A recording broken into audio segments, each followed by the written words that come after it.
This is no agenda. With Alan Curry and Tertiary Bora. Write laws and interpret the past so they can be buffaloed by these guys at the drop of a hat. I don't understand the problem at all. I think they should just go to Wachovia and just borrow the money from them. There you go. I mean, you read about this? No, I'm going to hear about it, though. Yeah, so finally, Wachovia Bank was fined. They got a little slap on the wrist for laundering, you're going to love this, almost $400 billion in drug money. Wait, let me just say that again. Whoa. $400 billion in drug... Here, $378.4 billion in drug money, and they missed it. They missed all the transactions.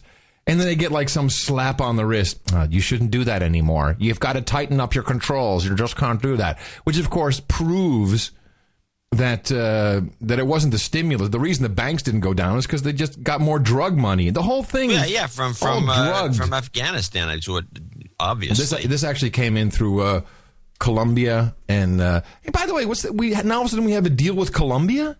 Do we have the total numbers? We got to find it. We had that report, that government report, which was very interesting, that comes out every year showing out where the drugs are coming from and what the values are. Oh, that's the United Nations report. I don't know if they've done it yet. Well, I'd like to know what the total number is now, because it's interesting that I've got a little bit I want to do in one of the future shows based on some of the numbers of how much drug money, how much money is in the drug economy. Yeah, well, probably a lot. Well, I know it's a lot. But are you talking illegal drugs or legal drugs? We just combine the two. What I want to do is I want to calculate what it's costing us to stay in Afghanistan. And by the way, so I'm watching the CNN with John King, and I'll probably play this clip next show.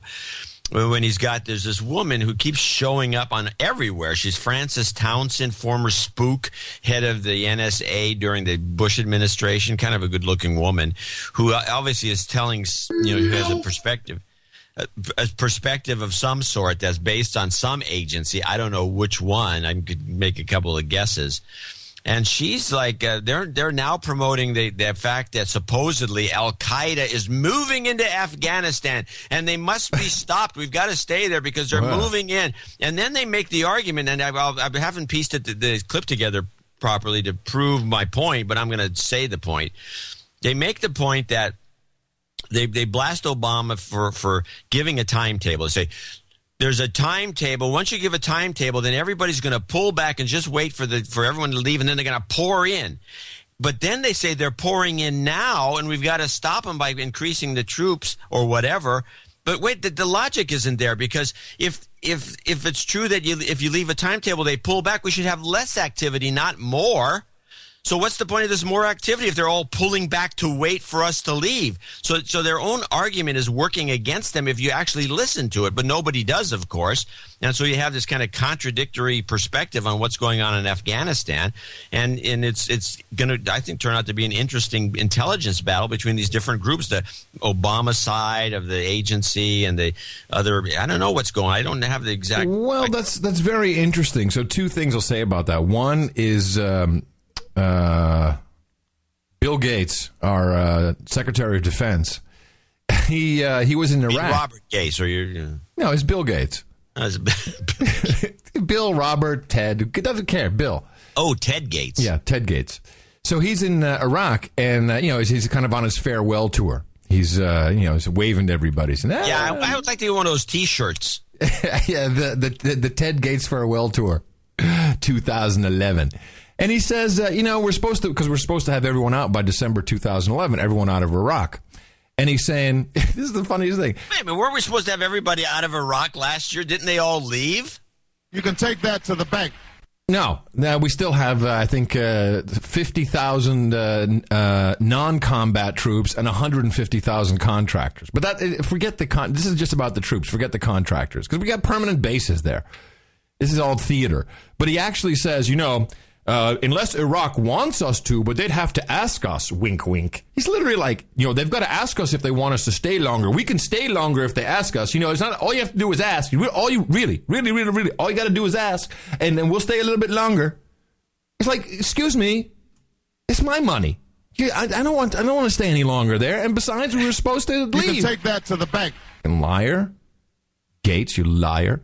So what you're telling me? I didn't know this, but you mean he's actually saying? So in other words, yes! the billions of dollars that the taxpayers, and I've got Highway 80 out here filled with potholes. Here comes the potholes again. They're all over the place. You can't go across the Bay Bridge now, and there's potholes all over the place.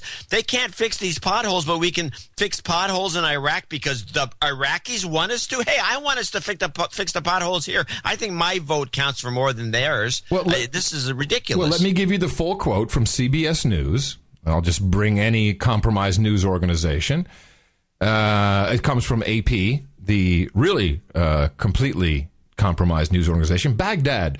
The Obama administration would keep U.S. troops in Iraq beyond the agreed final withdrawal date of December 31st, 2011, if the Iraqi government wanted them. But, as Ted Gates says, the Iraqis need to decide pretty quickly in order for the Pentagon to accommodate the extension. This is not a deal. This is a deal. I'm going to have to talk to my manager. Hold on a second. You'll let you have the deal for the next 5 minutes. But after 5 minutes, the price goes up. And I'll throw in the AM/FM cassette for free. But you got to hurry. Act now. You got to. What, a bunch of used car dealers? What is the deal? Yeah, I'm telling you, it's crazy. Got to act now. Got to act now. Act now while stocks last. While troops last. Dvorak.org/NA. Squirrel!